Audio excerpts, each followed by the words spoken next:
معزز سامعین کرام، شریعت مطہرہ کا شروع ہی سے یہ مزاج رہا ہے کہ وہ انسان کے ظاہر کو بھی پاک کرنا چاہتی ہے اور انسان کے باطن کو بھی صاف ستھرا رکھنا چاہتی ہے۔ یہ جو لوگوں کا خیال ہے بھئی دل میں ایمان ہے، دل میں صفائی ہے، دل میں شرم ہے، دل میں حیا ہے، ہمارا ظاہر اگر خراب ہو گیا تو کیا ہوا؟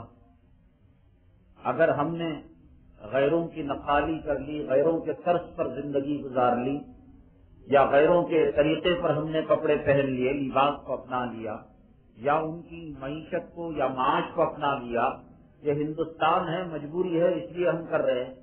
ہمارے دل میں ایمان ہے، اللہ ہم جانتے ہیں اور اللہ جانتا ہے ہمارے ایمان کو۔ شریعت اس چیز کو نہیں مانتی۔ شریعت یہ کہتی ہے کہ جو چیز تمہارے دل میں ہے اس کا اثر تمہارے جسم پر آنا چاہیے۔ دو چیزیں ہیں، ایک ہے ایمان اور ایک ہے اسلام۔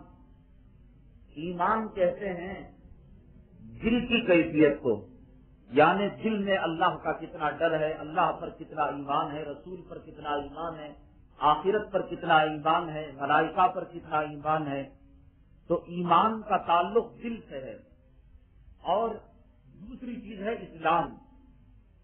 اسلام کہتے ہیں یہ نماز، یہ روزہ، یہ تلاوت، یہ حج، جو دکھائی دینے والی بدنی عبادت ہے، اس کو اسلام کہتے ہیں۔ ہم مومن بھی ہیں اور ہم مسلمان بھی ہیں۔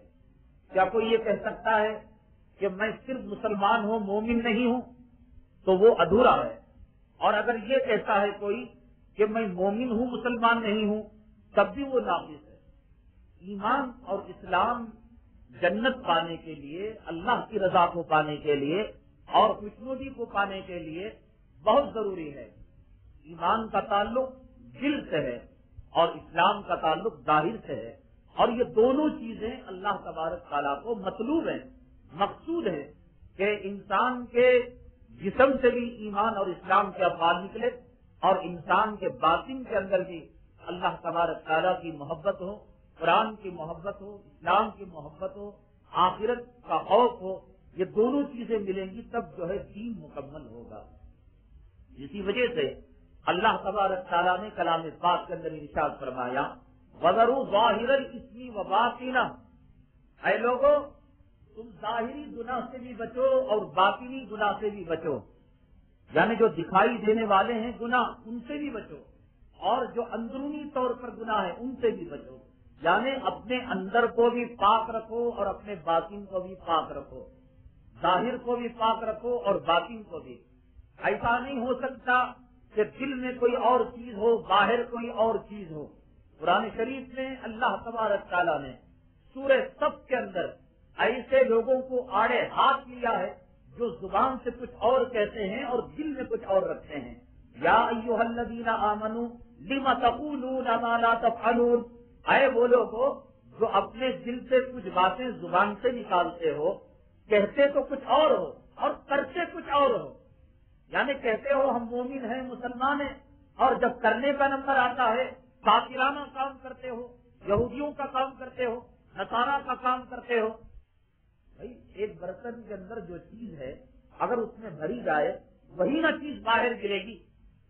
آپ دودھ کے برتن کو اسٹوو پر رکھتے ہیں، آگ پر رکھتے ہیں، اور آگ کو آپ نے خوب جوش دیا، اب جب ابلے گا اس برتن سے تو دودھ گرے گا یا شہد گرے گا یا شراب گرے گا؟ جس برتن میں وہی نہ گرے گی۔ انسان کے دل میں اگر ایمان ہے، انسان کے دل میں اسلام ہے، اللہ کی محبت ہے اور جناب محمد رسول اللہ صلی اللہ علیہ وسلم کی عظمت ہے، تو اس سے جو نکلیں گے اعمال، اس کا جو لباس ہوگا، اس کا جو ہیئر اسٹائل ہوگا، اس کا جو چہرہ ہوگا، وہ ایمان کے مطابق ہوگا۔ ان دونوں کے اندر جو ہے تطابق اور مطابقت بہت ضروری ہے۔ ایسا نہیں ہو سکتا کہ دل کے اندر کچھ اور ہو اور باہر کچھ اور ہو، ظاہر کچھ اور ہو اور باطن کچھ اور ہو۔ جب دین کی بات آتی ہے اور اسلام کی بات آتی ہے تو لوگ کہتے ہیں نہیں چھوڑو، یہ ہمارے دل کی بات ہے، لیکن دنیا کے معاملے میں تو لوگ یہ نہیں کرتے. دنیا کے معاملے میں انسان ظاہر کو بھی سدھارنا چاہتا ہے, باطن کو بھی سدھارنا چاہتا ہے. وہ باہر والے آؤٹ ڈور کو بھی اچھا رکھتا ہے, انڈور کو بھی اچھا رکھتا ہے. ایک آدمی مکان بناتا ہے اور مکان اندرونی طور پر اس نے پلاسٹر کیا, رنگ چڑھایا, پینٹ کیا, سب کچھ کیا. اب وہ باہر صرف اینٹ رکھ دیتا ہے یا وہاں باہر بھی پلاسٹر کرتا ہے یا پینٹ کرتا نہیں کرتا. بعض لوگ تو اندر سے زیادہ قیمتی پتھر باہر لگاتے ہیں کہ دیکھنے میں پتا چل جائے کہ سیٹ صاحب کوئی کمزور قسم کے آدمی نہیں, یہ لکھ پتی, کروڑ پتی, ارب پتی, کھرب پتی قسم کے آدمی ہیں. تو یہاں تو کوئی آدمی دنیا کے معاملے میں بیوقوف نہیں ہے کہ بھئی رہنے کا مکان ہمارے کمرے تک صحیح, بیت الخلا صحیح, حمام صحیح اور ڈائننگ ہال صحیح, یہ سب صحیح ہے. باہر کون دیکھنے والا؟ آپ بتائیے شہر کے اندر کتنے مکانات ہیں کہ باہر جنہوں نے رنگ روغن نہ چڑھایا ہو اور باہر پلاسٹر نہ کیا ہو. کیا کہتے ہیں لوگ؟ نہیں, اس کے باہر کو بھی اچھا کرنا اور اس کے اندر کو بھی اچھا کرنا. دنیا کے معاملے میں کرتے نہیں کرتے.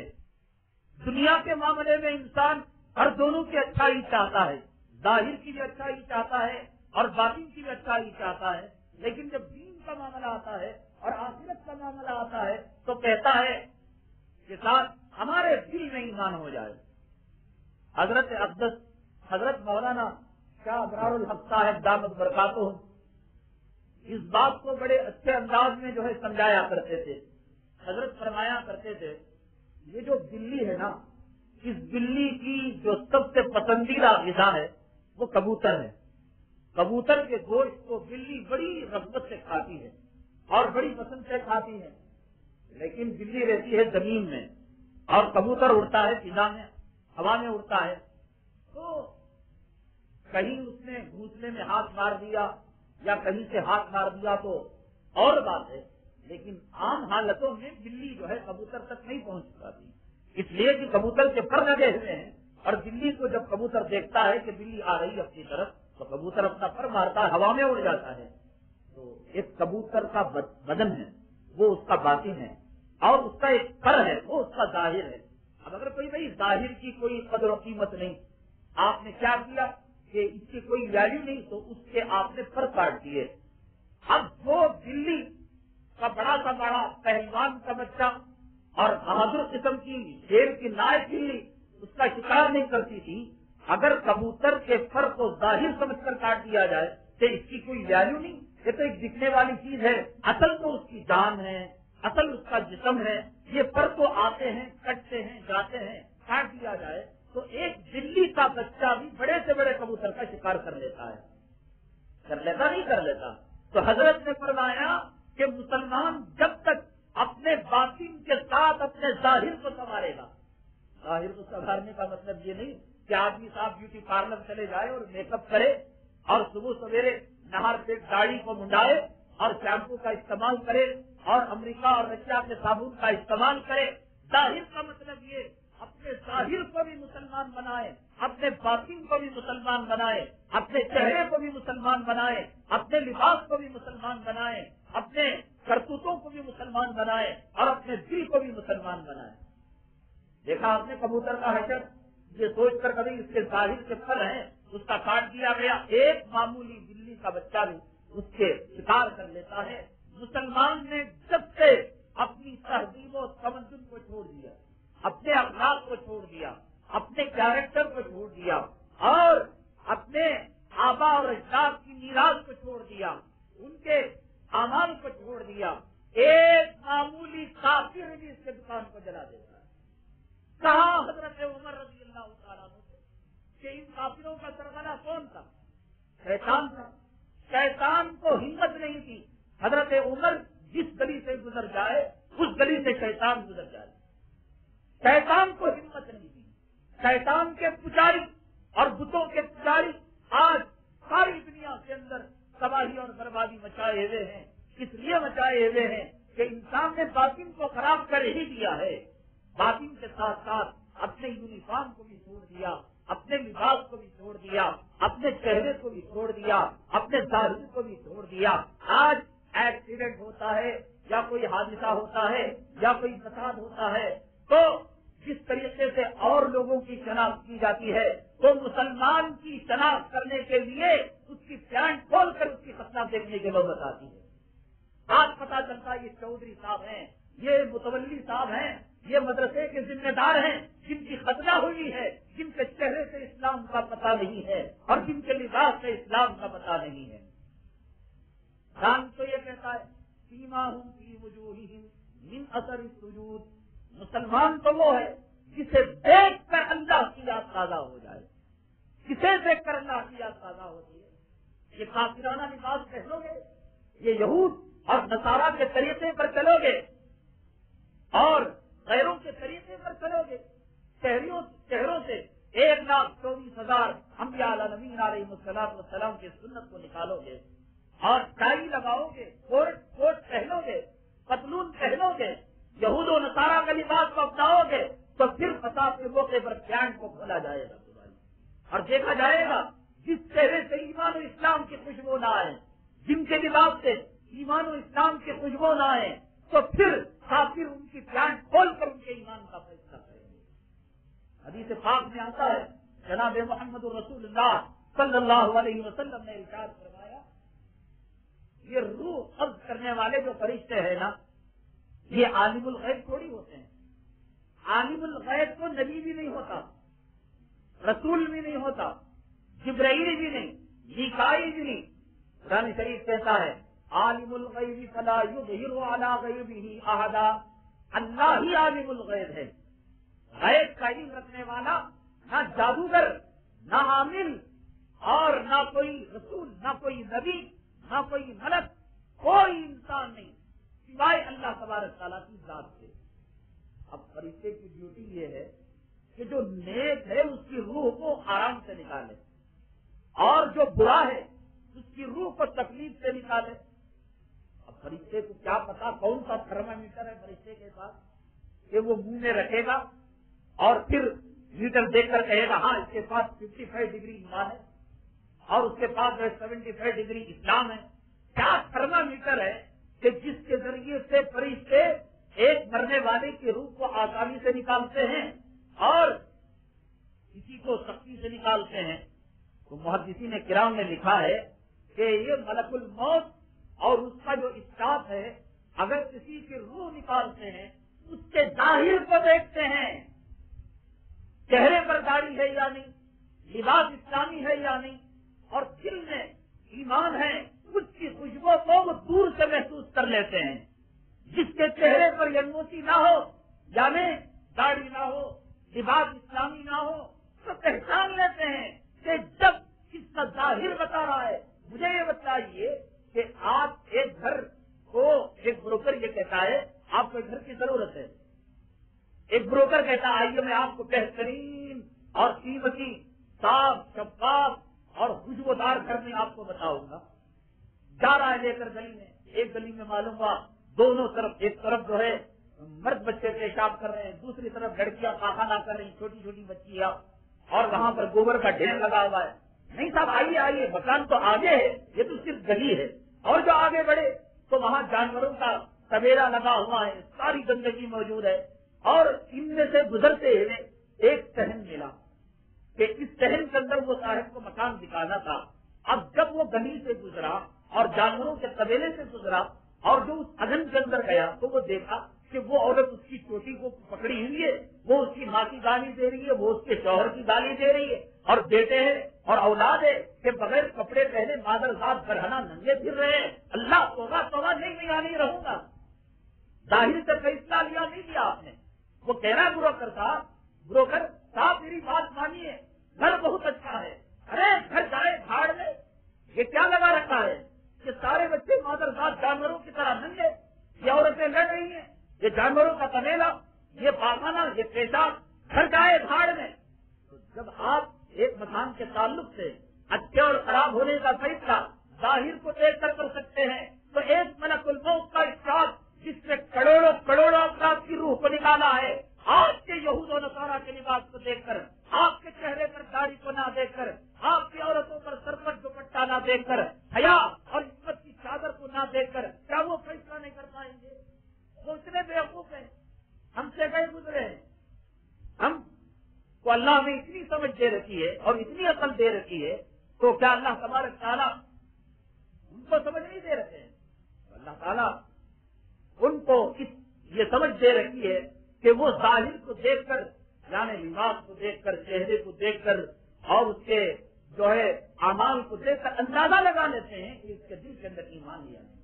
اب ظاہر خراب ہے، لاکھ تم دنیا میں کیسے پھرو، بھائی دل میں محبت ہونا چاہیے، دل میں اللہ تعالیٰ کا ڈر ہونا چاہیے۔ یہ مولویوں جیسا لباس پہننے تو کیا ہوگا، ایسی لمبی داڑھی رکھیے تو کیا ہوگا، دل صاف ہونا چاہیے۔ دل صاف ہوگا، ظاہر بھی صاف ہوگا۔ دل گندا ہوگا، ظاہر بھی گندا ہوگا۔ وہ جھوٹا ہے، مکار ہے، وہ داڑھی مڈا ایک نمبر کا جھوٹا ہے جو یہ کہتا ہے کہ میرا دل پاک ہے۔ یہ داڑھی مڈانا دل کے گندا ہونے کی دلیل ہے۔ یہ یہود و نصارہ کے لباس پہننا یہ دل کے گندا ہونے کی دلیل ہے۔ برتن آپ نے دودھ کا رکھا ہے تو جب ابلے گا دودھ گرے گا، یہ نہیں ہوگا کہ برتن میں دودھ ہو اور ابلے وہاں پر شہد اور وہاں سے شراب، یہ نہیں ہو سکتا۔ دودھ ہوگا دودھ گرے گا، شہد ہوگا شہد گرے گا، شراب ہوگی شراب گرے گا۔ دل میں ایمان ہوگا، چہرے پر نبیوں کی سنت آئے گی۔ لباس مسلمانوں کا ہوگا، صلحاء کا ہوگا، انبیاء کا ہوگا، اولیاء کا ہوگا، اتقیاء کا ہوگا اور پرہیزگاروں کا ہوگا۔ قرآن نے کہا وَذَرُوا ظَاهِرَ الْإِثْمِ وَبَاطِنَهُ، اے لوگوں مسلمانوں ظاہر اور باطن کو دونوں کو مسلمان بناؤ۔ اس لیے شریعت مطہرہ نے مستقل طور پر لباس کی ویلیو کو بیان کیا، لباس کی اہمیت کو بیان کیا۔ قرآن شریف نے کہا یا بنی آدم قد انزلنا علیکم لباسا یواری سوآتکم وریشا، میں نے آپ کو بتلایا اللہ نے اپنی کتاب، اپنے کلام کو نازل کرنے کے لیے جو لفظ انزلنا ارشاد فرمایا، انا انزلناہ فی لیلۃ القدر، ہم نے قرآن کو شب قدر میں نازل کیا۔ انا انزلناہ فی لیلۃ مبارکہ، ہم نے لیلۃ مبارکہ میں قرآن کو نازل کیا۔ قرآن کو نازل کرنے کے لیے اللہ تبارک تعالیٰ نے جو لفظ استعمال کیا، یہ کتنی بڑی مسلمانوں کے لیے نعمت ہے، انسانوں کے لیے نعمت ہے۔ اللہ نے اس لباس کے لیے وہی لفظ استعمال کیا، یا بنی آدم قد انزلنا علیکم، اے بنو آدم ہم نے تمہارے لیے نازل کیا ہے لباس کو، یہ زمین سے اگ نہیں گیا ہے۔ ہم نے خصوصی طور پر تم میں اور کتوں میں فرق کرنے کے لیے، تم میں اور سوروں میں فرق کرنے کے لیے، تم میں اور جنگلی پرندوں میں، جانوروں میں، حیوانوں میں فرق کرنے کے لیے ہم نے تمہیں لباس دیا ہے اور ان کو لباس نہیں دیا ہے۔ یہ عجیب مصیبت ہے انگریزوں کی، کتے کو لباس پہنائے اور آدھی چڈی پہن کر خود میدان کے اندر آ جائے، خود کتے بن گئے، جانور بن گئے اور جانوروں کو کپڑا پہنا دیا۔ جائیے سرکس کے اندر دیکھیے اور ان کی فالتو کتوں کو دیکھیے، قیمتی قیمتی کپڑا پہنواتے ہیں اور قیمتی سے قیمتی ان کے لیے حجرہ رکھتے ہیں، کمرہ رکھتے ہیں، لیکن ان کی ماؤں کے لیے، ان کی بہنوں کے لیے، ان کی بیٹیوں کے لیے کوئی پردہ نہیں، کوئی آڑ نہیں۔ ان کے پالتو کتا ایک قیمتی پر پنجرے کے اندر محفوظ رہ سکتا ہے۔ حضرت مولانا شاہ ابراہیم صاحب دامت برکاتہم نے فرمایا اللہ تبارک تعالیٰ نے عورت کے عصمت، پردہ اور عصمت کی جو قیمت لگائی ہے پر اس لیے لگائی ہے کہ وہ بہت زیادہ قیمتی ہے اور زیادہ قیمتی چیز کو آدمی چھپاتا ہے، اس لیے پردے کا حکم دیا گیا ہے۔ ان انگریز کتوں کے یہاں اپنے بھائی کتے کی قیمت ہے، اس لیے اسے جو ہے پردے میں رکھتے ہیں، اور ان کی ماں کی، ان کی بیٹیوں کی اور ان کی لڑکیوں کی، ان کے بہنوں کی کوئی قیمت نہیں۔ تو آپ کو جو ہے شراب خانوں کے اندر، فلمی اڈوں کے اندر اور بیوٹی پارلروں کے اندر اور فٹ پاتھوں کے اندر، زنا کے اڈوں کے اندر انہوں نے کھلا چھوڑ دیا ہے۔ کتوں کی ویلیو اور کتے کی قیمت انہوں نے لگائی ہے، لیکن عورت کی عزت اور آبرو کی کوئی قیمت انہوں نے نہیں لگائی ہے۔ اللہ نے کہا قد انزلنا علیکم لباس، ہم نے تمہارے لیے ایک لباس دیا ہے۔ کتوں میں تم میں فرق ہے، تم کتے نہیں ہو اور کتا آدمی نہیں ہے، تم انسان ہو۔ تو لباس کا کام کیا ہے؟ لوگ کہتے ہیں بھائی اسلامی لباس کیا ہوتا ہے؟ بھائی دیکھو عرب والے جو لمبا جبہ پہنتے ہیں وہ بھی اسلامی لباس ہے، یعنی اسلام ایک مخصوص یونیفارم کا نام نہیں ہے۔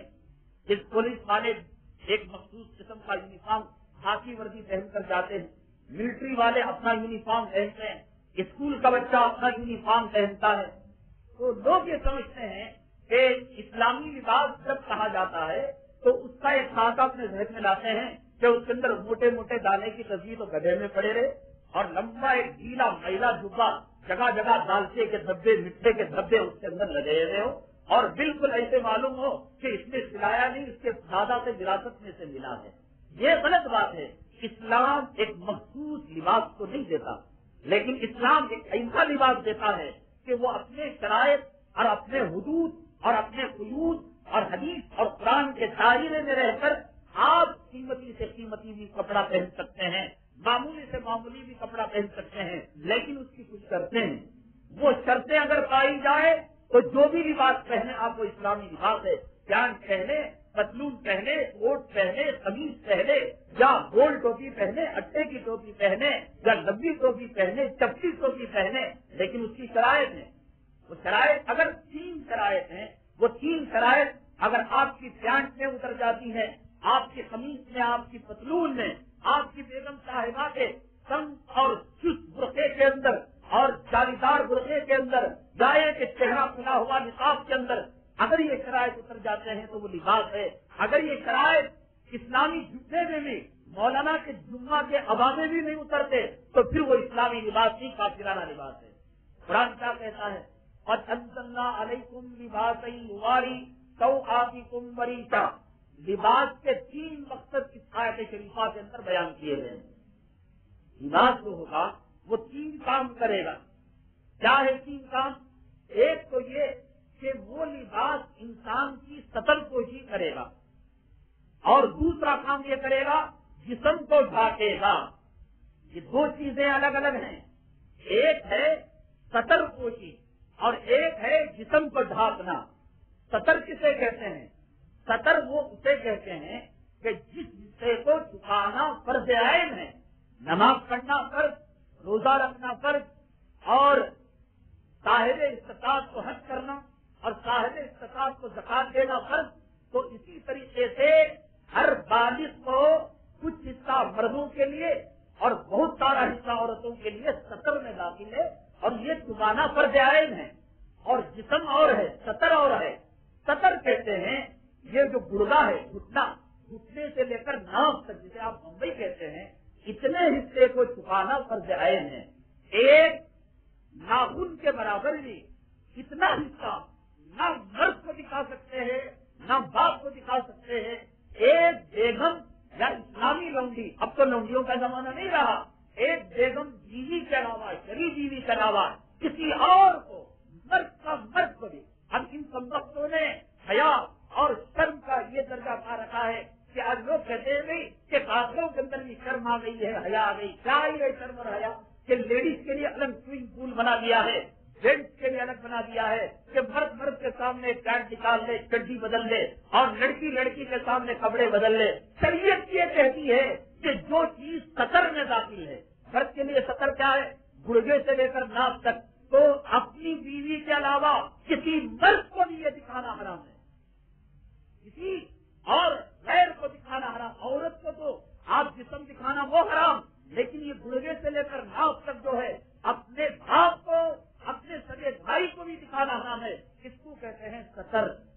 اور عورت کا سطر کتنا ہے؟ عورت کا سطر 70 نہیں، وہ تو 90 اور 90 پر 9 ہے. ایک چہرہ نہ، چہرہ وضو کے اندر کتنا آپ چہرہ دھوتے ہیں؟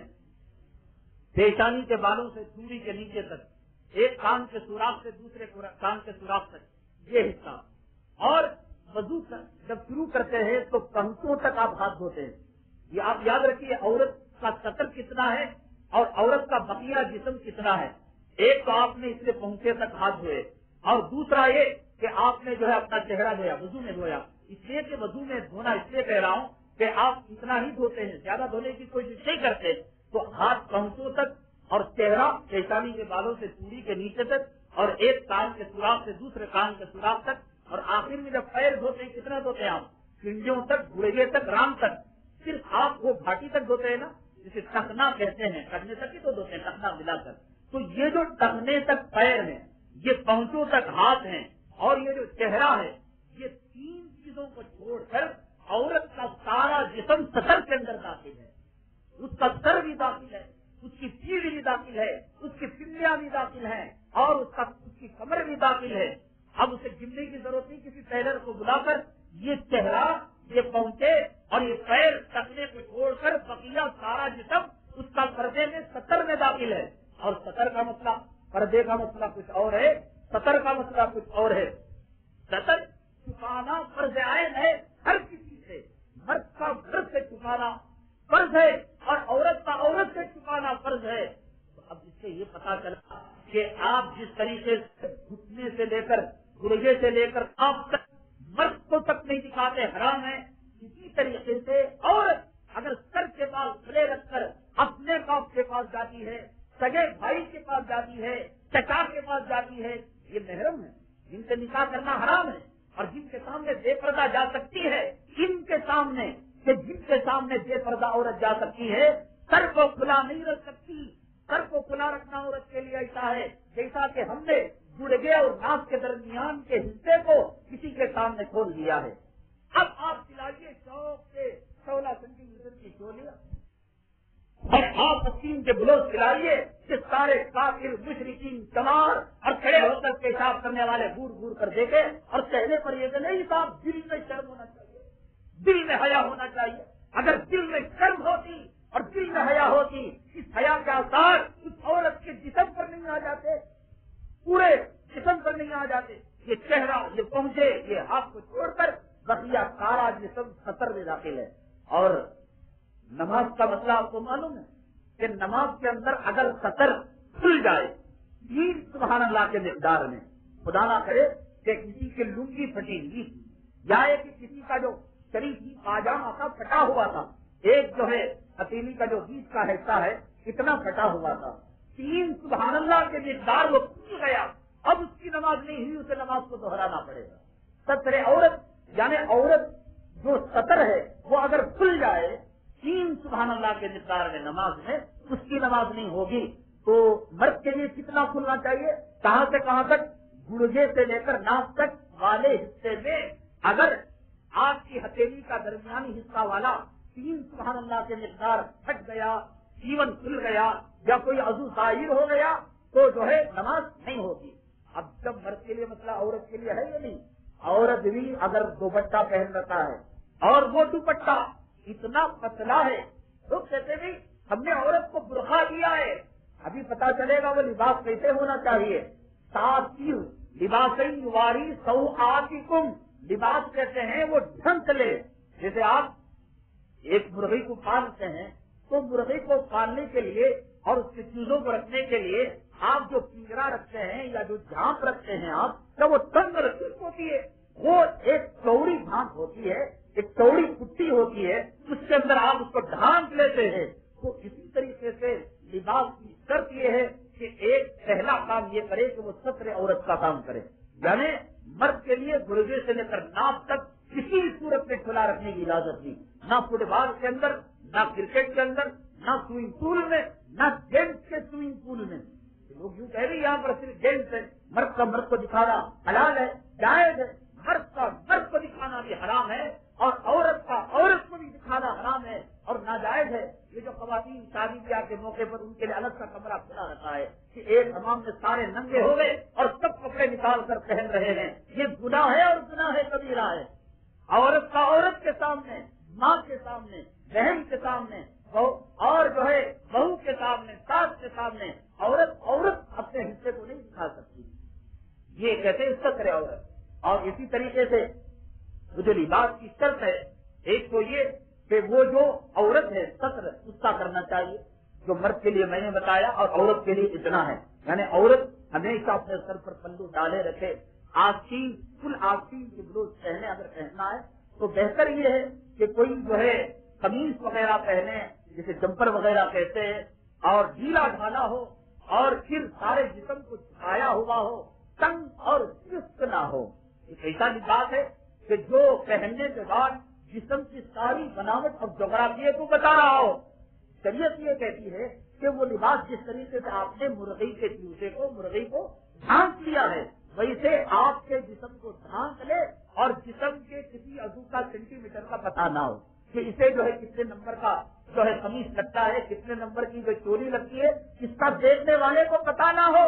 یہ بے حیائی کی باتیں نہیں، یہ پردے کی باتیں ہیں، یہ کھل کر اس لیے کہی جا رہی ہیں تاکہ جو ہے یہ جو دیندار کہا جانے والا طبقہ ہے بددینی کے اندر مبتلا نہ ہو جائے، ورنہ انہیں کے کے مولانا بول رہے تھے کر رہے ہو تو کوئی بے حیائی کا کام نہیں، مسئلہ بتائے تو سب کو شرم آ جاتی ہے، حیا آ جاتی ہے۔ تو لباس کا بنیادی کام سترے عورت، جہاں چھپانا ہے وہ چھپائے، اور دوسرا جسم کو ڈھانکے، اور ڈھانکنے کے اندر اتنا چست نہ ہو، اتنا ٹائٹ نہ ہو، مرد کے لیے بھی یہ نہ سمجھنا یہ صرف ہم عورتوں کے لیے بیان کر رہے ہیں، مرد نے اتنی ٹائٹ پینٹ پہن رکھی ہے، اب جو سجدے میں گیا تو اندر کی چڈی کا نمبر پیچھے کے سب والا بولنے لگے، یہ بے حیائی کا کام ہے، یہ بے شرمی کا کام ہے۔ ایسی پینٹ استعمال نہ کرے، ایسا کرتا استعمال نہ کرے، ایسی قمیص۔ میں تو آپ کو بتا رہا ہوں کہ اسلام مخصوص یونیفارم نہیں دیتا، وہ 2-3 شرطیں لگاتا ہے، ان شرطوں کو رکھ کر جو چاہے آپ لباس پہن لو تو اس میں کوئی ممانعت نہیں۔ پہلی شرط یہ کہ جسم کو ڈھانک لے، اور دوسری شرط یہ کہ تنگ اور چست نہ ہو، نہ عورت کے لیے نہ مرد کے لیے۔ آپ نے کئی سا برقع عورتوں کو دے رکھا ہے کہ عورت اگر ننگی ہو جائے تو شاید کوئی مرد اس کی طرف نگاہ اٹھا کر نہ دیکھے، برقع پہنا کر چاند لگوا کر ایک کالی کلوٹی بدصورت عورت کو سڑک پر سے گزروا کر وہاں کے جو ہے اوباش لڑکوں کی نگاہوں کو آپ نے متوجہ کرنے کا سامان بنا دیا ہے یہ برقع۔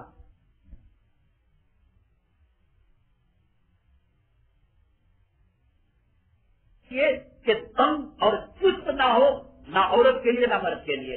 آپ نے کئی سا برقع عورتوں کو دے رکھا ہے کہ عورت اگر ننگی ہو جائے تو شاید کوئی مرد اس کی طرف نگاہ اٹھا کر نہ دیکھے، برقع پہنا کر چاند لگوا کر ایک کالی کلوٹی بدصورت عورت کو سڑک پر سے گزروا کر وہاں کے جو ہے اوباش لڑکوں کی نگاہوں کو آپ نے متوجہ کرنے کا سامان بنا دیا ہے یہ برقع۔ اتنا تنگ، اتنا چست۔ حدیث پاک میں آتا ہے، جناب محمد رسول اللہ صلی اللہ علیہ وسلم نے ارشاد فرمایا کہ اذا اقبلت الامرأة وادبرت فاستشرق الشیطان او کما قال النبی علیہ الصلوۃ والتسلیم۔ آپ نے فرمایا عورت آگے سے دیکھے، عورت پیچھے سے دیکھے، شیطان تاپ سے لگا رکھ کر اوباش لڑکوں کی نگاہ کو اس طرف متوجہ کراتا ہے۔ اس پردے کا مقصد کیا ہے؟ اس برقعے کا مقصد کیا ہے؟ تاکہ عورت کا جسم چھپ جائے اور اس کا کوئی بناوٹ اور اس کا کوئی جغرافیہ نظر نہ آئے۔ یہ کیا خاص بے پردہ دے رکھا ہے کہ اگر اس پردے سے بے پردہ رکھ دیا ہوتا تو کوئی نہ دیکھ پاتا۔ یہ ایسا پردہ دے رکھا ہے، سارے جسم کا جغرافیہ اور سارے جسم کی پیمائی اور اس برقعے سے جھلک جھلک کر باہر آ رہی ہے۔ اور حدیث پاک کے مطابق جس کے اندر کہا گیا آگے سے بھی شیطان دعوت دے رہا ہے اور پیچھے سے بھی شیطان دعوت دے رہا ہے، دائیں اور بائیں سے بھی، اور وہ جو نقاب مبارکہ ڈال رکھا ہے جس کے اندر چہرے مبارکہ کھلا ہوا ہے، لالی لپسٹک بھی لگی ہوئی ہے، اور جو ہے ہاتھوں میں مہندی بھی لگی ہوئی ہے، میک اپ کے سارے ساز و سامان بھی ہے، اور خاتون محترمہ پردے کے ساتھ بھی جا رہی ہیں۔ کیا پردہ ہوا؟ ایک رات کی لڑکی ہوئی جس نے آپ نے دھو کر لانڈری کے اندر دھلا کر اور آپ نے مزین کر کر ایک نقاب ڈال کر چمکیاں ڈال کر قیمتی کام کروا کر آپ نے متوجہ کرنے کا سامان بنا دیا۔ یا بنی آدم قد انزلنا علیکم لباسا یواری، شریعت کہتی ہے، قرآن کہتا ہے لباس کو ہو تجھے ڈھانک لے، کوڑے کو ڈھانک لے، پتہ نہ چلے اماں جا رہی ہے، محبوبہ جا رہی ہے، نوجوان جا رہی ہے، بوڑھی جا رہی ہے، پتہ نہ لگے۔ شریعت یہ کہتی ہے یواری سوآتکم وریشا، یہ بنیادی شرط ہے کہ چہرہ بھی، لیکن ایک تو ہے سطر جو میں نے کہا، چہرہ پہنچے اور اس کے جو پیر تکنے تک، یہ ہے ان کو چھوڑ کر سطر۔ یہ بقیہ جو حصہ ہے یعنی ہاتھ اور چہرہ اور پیر، یہ پردہ ہے۔ نماز کے اندر عورت اگر ایسی ساڑی پہنتی ہے یا ایسی بلوز پہنتی ہے جس سے اس کا جسم نظر آنے لگتا ہے، یا ایسی قمیص پہنتی ہے یا ایسا پتلا مہین شلوار پہنتی ہے کہ جس سے اس کی پنڈلیاں یا اس کا پیر نظر آ رہا ہے، اللہ کی قسم صبح قیامت تک سجدے میں رہے، اللہ اس کے سجدے کو قبول نہیں کریں گے۔ نماز کے لیے لباس ضروری ہے، ایک عدد لباس کو لے لو کہ جو جسم کو ڈھانکنے والا ہو۔ اب یہ لباس کیا ہوا؟ کہیں گے مولانا یہ تو پہلی ہی ہے۔ اچھا صاحب، اگر ایک آدمی آپ کو زور سے بیت الخلا لگاؤ اور یوں کہے کہ آئیے میں آپ کو بیت الخلا لے جاتا ہوں، اور بیت الخلا جو لے گیا تو معلوم ہوا کہ بیت الخلا صاف بھی ہے، شفاف بھی ہے اور پانی کا نظم بھی ہے. اور بیت الخلا کوئی آدمی کھلے ماحول میں کرتا ہے یا 4 دیواری میں بند ہو کر کرتا ہے؟ 4 دیواری میں مدینہ کرتا ہے کہ بھئی یہ میں جانور نہیں، میں انسان چھپ کر کرتا ہوں. کتنا بڑا کمینہ اور گیا گزرا شرابی کافی چنا چھپی ہوئی جگہ میں 4 دیواری پیڑ میں کرتا ہے. اب یہ صاحب کہ آئیے آئیے مہمان صاحب میں آپ کو بیت الخلا لے جاتا ہوں. وہ کہے آئیے یہاں پر آپ ضرورت سے فارغ ہو جائیے. ہاں شرم نہیں آتی میں یہاں پر کروں گا. وہ کہے کہ یہاں تو 4 دیواری ہے لیکن یہ شیشے کی لگی ہوئی 4 دیواری ہے. یہ کوئی 4 دیواری کام دے گی؟ اینت کا دروازہ لگا ہوا ہے، اینت کی دیواریں ہیں اور صاحب مہمان صاحب کو کہا جا رہا ہے کہ آپ یہاں پر قضائے حاجت کر لیں، بیت الخلا کر لیں. کوئی کرنے کے لیے تیار ہوگا؟ کہے گا اگر اس سے یہ کہا جائے گا تو دیواری، ہاں دیواری لیکن نظر آ رہا ہے وہاں تو آپ بیت الخلا کرنے سے شرما رہے ہیں اور عورت کا ایسا کپڑا پہنا رہے ہیں، ایسا برقع دے رہے ہیں جس سے جسم نظر آ رہا ہے اور جس سے جغرافیہ نظر آ رہا ہے. اگر آپ یہ کام کرنے کے لیے تیار نہیں تو پھر ایسا برقع اور ایسا جو ہے اس کو بلوز اور ایسا کرتا اور قمیص دینے کے لیے کیوں تیار ہو گئے؟ قرآن یہ کہتا ہے تمہارے جسم کو ڈھانک لے، سطر کو ڈھانک لے اور ڈھیلا ڈھالا ہو اور اس سے جسم چھلکے نہیں اور اس سے جسم دکھائی نہ دے. کیا فائدہ؟ ایسا گھر بن کر ایک آدمی ایسا گھر بنے کہ جو آئینے کی دیواریاں ہیں، شیشے لگے ہوئے ہیں. آدمی کتنا بھی بے حیا ہو اگر شیشے کی کھڑکیاں لگی ہوئی ہیں پردہ تو ڈال لیتا ہے کہ باہر والا نہ دیکھے. اگر کپڑا پتلا ہے جس سے جسم دکھائی دے رہا ہے اندر سے کوئی اثر چڑھا دے جس سے جو ہے جسم نہ دکھائی دے، نہ نظر آئے. حدیث پاک میں آتا ہے جناب محمد رسول اللہ صلی اللہ علیہ وسلم کے پاس ایک قیمتی کپڑا آیا، بڑی پتلی چادر تھی جو آپ کے پاس آئی تحفے میں.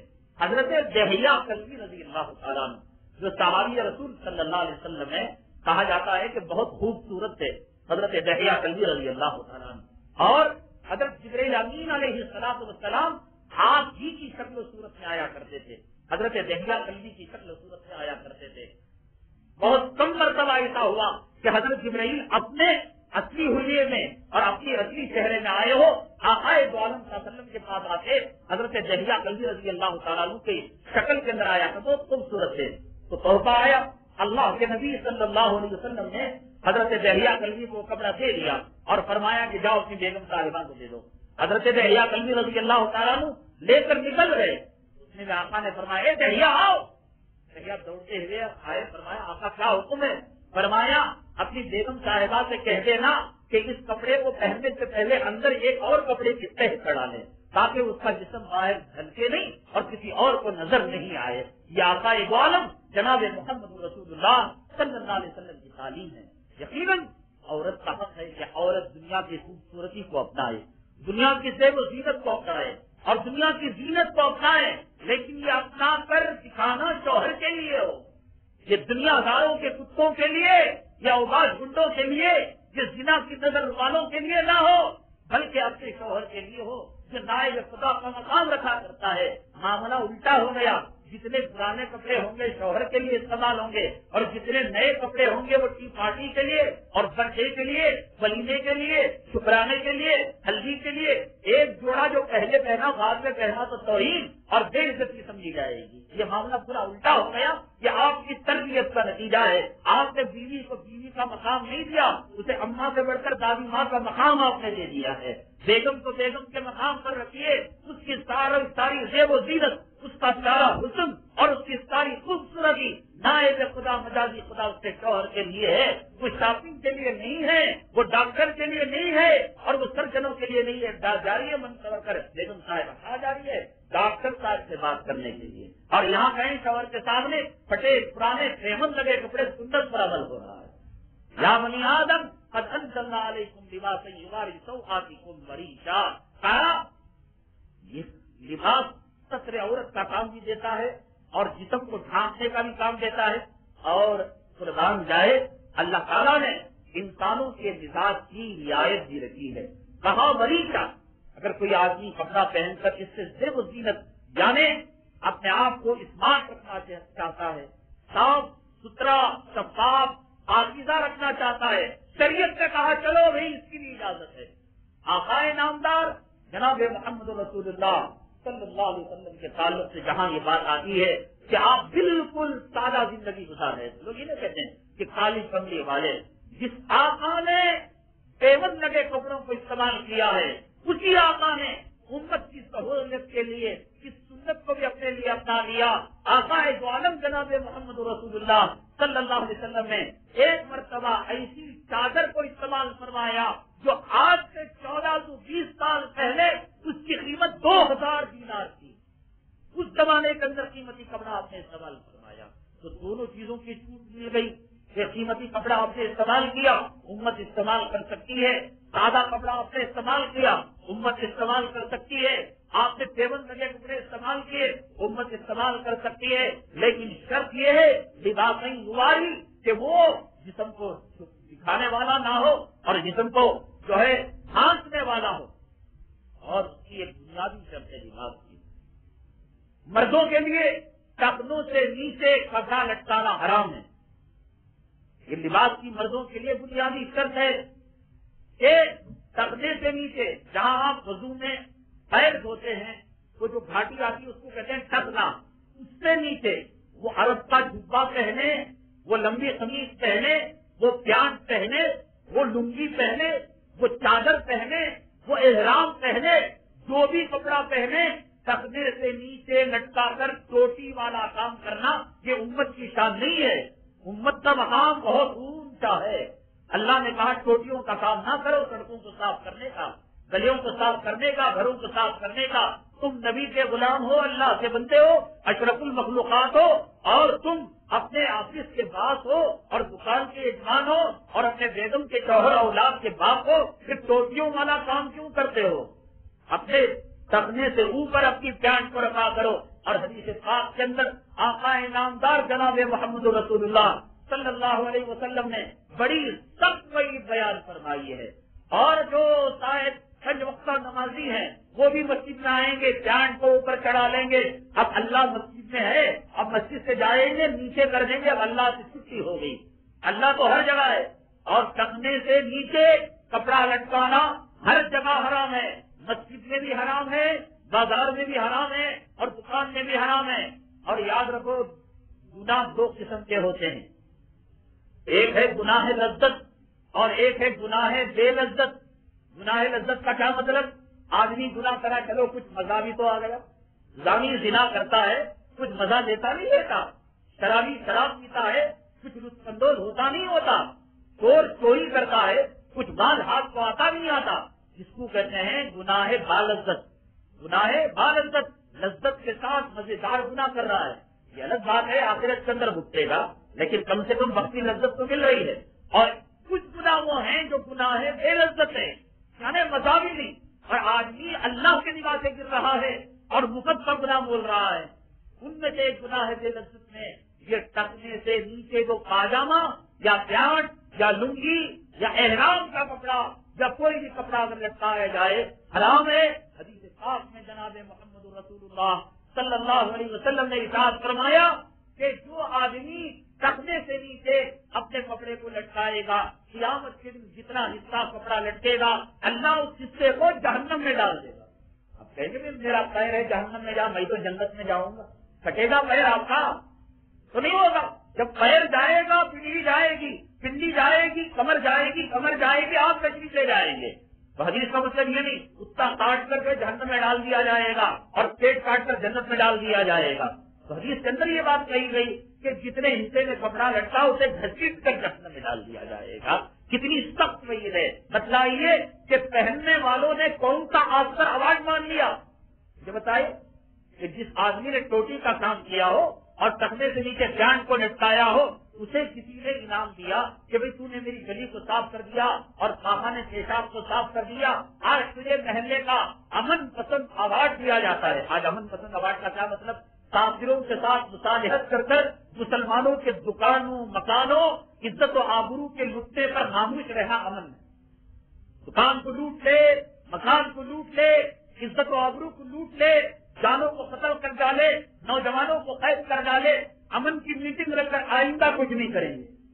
تیری اماں کی عزت اونچی ہوگی سب پتا چلے گا، تیرے دکان چلے گی سب پتا چلے گا، تیری ماں کی گود میں قتل ہوگا بچے کا تب پتا چلے گا امن کسے کہتے ہیں اور فساد کسے کہتے ہیں۔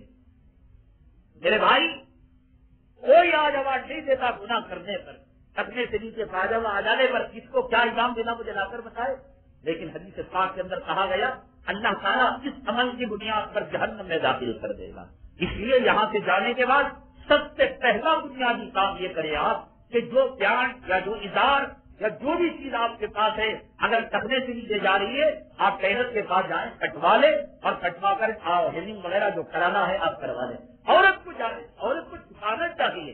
آپ نے عرب ممالک کے اندر دیکھا ہوگا کہ وہ برقعے ایسے پہنتے ہیں کہ سارے سڑک کو صاف کرتے ہوئے چلے جاتے ہیں، نیچے کا حصہ کھس جاتا ہے، چھپ جاتا ہے۔ ہم نے خاتون سے پوچھا کہ اس قسم کا رواج کیوں ہے، آپ کیوں پہنتی ہیں؟ اس نے کہا واقعتاً میرا دماغ اس طرف نہیں گیا تھا کہ عورت کی ہر چیز پردے میں ہے، یہاں تک کہ اس کے پیر، اس کے ٹکنے، اس کی پنڈلیاں سب پردے میں ہیں، اس لیے ہم چھپا کر چلا کرتی ہیں۔ تو یہ ان کا حق ہے تو کوئی مرد اور کوئی نوجوان عورت بننے کی کوشش نہ کرے یا ٹوٹی بننے کی کوشش نہ کرے۔ اگر کوئی ٹوٹی یا عورت بننے کی کوشش کرے گا ایک تو یہ جہنم میں جائے گا اور دوسرا عذاب یہ حدیث پاک کے اندر آقا انعامدار جناب محمد رسول اللہ صلی اللہ علیہ وسلم نے ارشاد فرمایا اللہ تعالیٰ میدان محشر میں نظر رحمت سے نہیں دیکھے گا۔ اللہ اگر نہیں دیکھے گا تو تیرا باپ دیکھ لے گا، پیر و مرشد دیکھ لے گا اور کوئی ولی قطب دیکھ لے گا۔ اللہ تعالیٰ 3 آدمی ہیں جن کی طرف نظر رحمت اٹھا کر نہیں دیکھے گا۔ ان میں ایک آدمی وہ ہے کہ جس کے ٹکنے سے نیچے جو ہے کپڑا لٹکایا گیا، اور یہ متکبروں کی علامت ہے، گھمنڈیوں کی علامت ہے، غرور کرنے والوں کی علامت ہے۔ اگر کوئی آدمی پہنے اور یوں کہے کہ حدیث کے اندر جو منع کیا گیا وہ اس لیے منع کیا گیا کہ بھئی اس سے تکبر پیدا ہوتا ہے، نہیں مولانا صاحب میں تو پہن برسوں سے مجھے کیا پیدا نہیں دینا۔ دیکھو ہر چیز کی بڑائی الگ ہوتی ہے، یہ جو چشمہ پہنتے ہیں نا اس کی بڑائی الگ ہوتی ہے، یہ جو گاڑی میں بیٹھتے ہیں اس کا تکبر الگ ہوتا ہے، لباس پہنتے ہیں اس کا تکبر الگ ہوتا ہے، واچ ڈالتے ہیں جیت کی راڈو وہ ہلا ہلا کر دکھاتے ہیں اس کا تکبر الگ ہوتا ہے، جوتے پہنتے ہیں اس کا تکبر الگ ہوتا ہے۔ یہ تکبر اور یہ کبر، یہ گھمنڈ، اس کے ماڈل الگ الگ ہے۔ تو یہ حدیث پاک کے اندر آقا انعامدار جناب محمد رسول اللہ صلی اللہ علیہ وسلم نے جو فرمایا کہ ٹکنے سے نیچے جو کپڑا آتا ہے یہ تکبر کی علامت۔ اگر کوئی یہ کہے مجھے تکبر پیدا نہیں ہوتا، اور لڑکی کو دیکھنے سے کیوں منع کیا گیا؟ کسی لڑکی کو دیکھنے سے کیوں منع کیا گیا؟ اس لیے منع کیا گیا کہ آدمی اگر ایک مرتبہ غیر محرم لڑکی کو دیکھے گا تو آنکھ سے لڑے گی، پیدا ہوگی دل میں محبت، پھر دونوں ملیں گے، زنا کریں گے، حرام کا بچہ پیدا ہوگا۔ تو اب اگر کوئی آدمی ٹکنے سے نیچے پاجامہ لٹکا ہے اور یوں کہے تکبر پیدا نہ ہو تو اس کی بیٹی کو کوئی اور اس کی بیوی کو کوئی گور کر دیکھے اور یوں کہے صاحب میں تو گور رہا ہوں، میرے دل میں کوئی برائی نہیں، تکبر نہیں، تو یہ مانے گی بات۔ تو جس طریقے سے شریعت نے شروع کے دروازے پر تالا لگا دیا، تو دیکھے گا تو نہ محبت پیدا ہوگی، محبت پیدا ہوگی تب نہ زنا کرے گا، زنا کرے گا تب نہ حرام کا بچہ ہوگا۔ چل نہ رہے 5 بجے بانسری، ہم تجھے دیکھنے کو منع کر دیتے ہیں۔ قل للمؤمنین یغضوا من ابصارہم، آپ مومنوں کو حکم فرما دی اپنی نگاہوں کو پست رکھے۔ وقل للمؤمنات یغضضن من ابصارہن، اور آپ مومنوں سے کہہ دیجیے عورتوں سے اپنی نگاہوں کو وہ پست رکھیں۔ شریعت ابتدائی پر تالا لگا دیتی ہے۔ تکبر یاد رکھیے کفر اور نفاق سے خطرناک بیماری ہے، انسان کو راہ راست سے ہٹا کر جہنم میں لے جانے والی ہے۔ آپ نے جناب محمد رسول اللہ صلی اللہ علیہ وسلم نے ارشاد فرمایا جس کے دل میں رائی کے دانے کے برابر کبر ہوگا، بڑائی ہوگی، اللہ تبارک تعالیٰ اس کو جنت کے اندر داخل نہیں فرمائیں گے، جہنم میں اس کا ویٹ کاٹ ہوگا، اس کی ریپیری ہوگی، اسے نکالا جائے گا ٹنکر کا کام کر کر اور اسے صاف کیا جائے گا، پھر اسے جنت میں داخل کیا جائے گا۔ اتنی خطرناک چیز ہے تکبر۔ تو تکبر کا دروازہ ہے یہ مردوں کے لیے ٹکنے سے نیچے پاجامہ لٹکانا، اور کئی چیزیں بھی، لباس ڈھیلا ڈھالا ہو، تنگ نہ ہو، چست نہ ہو، اور لباس مردوں کے لیے ٹکنے سے نیچے نہ ہو، عورتوں کے لیے جائز ہے، اور مردوں کے لیے 2 لباس حرام ہیں، عورتوں کے لیے جائز ہیں۔ ایک ریشم کا کپڑا جو 100% پیور ریشم ہے اور 100% کپڑے میں ریشم ہے، مردوں کے لیے حرام ہے۔ اور دوسری چیز خالص سرخ اور پیلا لباس یا زعفرانی لباس جو اور کلر جو عورتوں کا ہے مردوں کے لیے پہننا حرام ہے اور ناجائز ہے. ایک دم پیور ریڈ کلر یا زعفرانی کلر یا ایک پیلا کلر، ایک یہ ہے کہ یہ 3 کلر استعمال نہ ہو، اور دوسرے یہ ہے ٹکنے سے نیچے نہ ہو، اور چوتھے یہ مرد عورتوں کا لباس نہ پہنے. یعنی صاحب کان کے اندر بالی ڈالے ہوئے ہیں محترم نوجوان صاحب اور بیگم صاحبہ پینٹ پہنی ہوئی ہیں اور ٹی شرٹ پہنی ہوئی ہیں اور واکنگ کو جاگنگ کو جا رہے ہیں غیروں کے ساتھ، حرام ہے، لعنت ہے. اللہ کے حبیب پاک جناب محمد رسول اللہ صلی اللہ علیہ وسلم نے ارشاد فرمایا لعنت ہے ایسے مردوں پر جو عورتوں کا لباس پہنے، اور لعنت ہے ایسی عورتوں پر جو مردوں کا لباس پہنے. یہ لباس سر سے لے کر پیر تک ہے. یاد رکھیے اگر مرد نے چوٹی لگا لی کہ صاحب میں نے لباس تھوڑی پہنا ہے، میں نے سر میں بال لگائے، یہ بھی حرام ہے. اور عورت نے کوئی مردوں کے جوتے پہن لیے وہ بھی حرام ہے. سمجھ گئے آپ؟ تو جو چیز مردوں کے لیے ہے وہ مردوں کے لیے ہے اور جو چیز عورتوں کے لیے عورتوں کے لیے ہے. اور ایک بات یاد رکھیں نمازی صاحبان، حاجی صاحبان اور دیندار صاحبان کے بچوں کے اندر بھی یہ مسئلہ چلے گا. کسی کے یہاں لڑکیاں ہی لڑکیاں پیدا ہوئی، 1 2 3 4 5 6 آدھا درجن ہو گئی، اللہ دیتا ہی نہیں، چلو میں چھٹی لڑکی ہی کو لڑکا بنا دیتا ہوں. اب جس ہے باپ کو جو کپڑے لائے گا، جینس لائے گا، ٹی شرٹ لائے گا اور جو ہے جینس پینٹ لائے گا کہ چلو اس سے ہم جو ہے لڑکے کے ارمان پورا کر رہے ہیں. تو یاد رکھو یہ بھی ناجائز ہے اور حرام ہے. اور بچے کی پیدائش ہوئی اور لڑکے کا عقیقہ ہوا، گفٹ کیا دیا جا رہا ہے؟ سونے کی زنجیر دی جا رہی ہے اور سونے کی انگوٹھی دی جا رہی ہے. مردوں کو حرام تو بچے کو بھی حرام ہے. آپ اپنے بچے کو بھی انگوٹھی نہیں ڈال سکتے اور سونے کی زنجیر نہیں ڈال سکتے. سمجھ گئے؟ لڑکا ہے وہ لڑکی نہیں ہے. اس کے ساتھ لڑکی والا معاملہ اور چیزوں میں نہیں کرتے تو یہاں پر کیوں کر رہے ہیں؟ میل فیمیل راشن کارڈ میں کیوں لکھا رہے ہیں آپ؟ چلو بھی بچہ ہے کچھ بھی لکھا دے چلے گا تو نہیں چل رہا ہے. یہاں شریعت میں کیوں چلے گا؟ سونا حرام ہے، ریشم حرام ہے، سونا اور جو ہے گولڈ حرام ہے، تو پھر اس کے لیے کیوں استعمال کر رہے ہیں؟ اور لڑکی کے لیے لڑکے کا لباس کیوں دے رہے ہیں؟ تو یہ میں نے آپ کے سامنے شرائط رکھے، ایک ڈھیلا ڈھالا ہو، جسم چھپانے والا ہو، اور مرد عورت کا نہ پہنے اور عورت مرد کا نہ پہنے.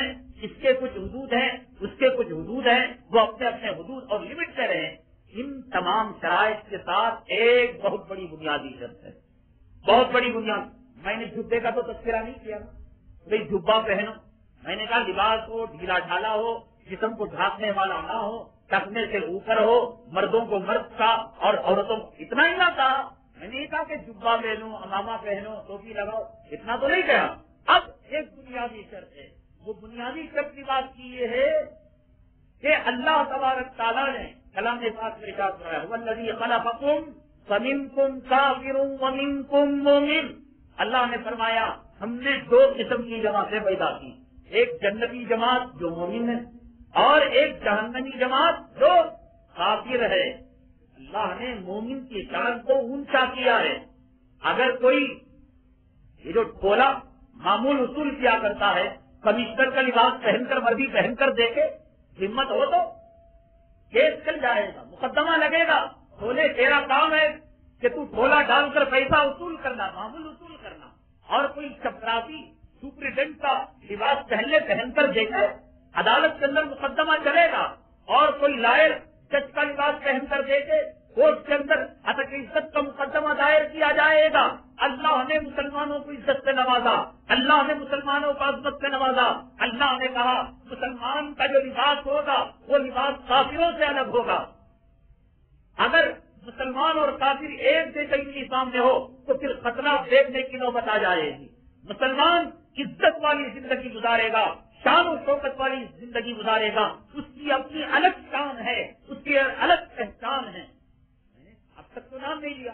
اب یہ بنیادی شرط اسلام یہ لگاتا ہے اور مذہب اسلام یہ لگاتا ہے، قانون یہ لگاتا ہے کہ مسلمان جو لباس اپنائے وہ غیروں کے مشابہ نہ ہو.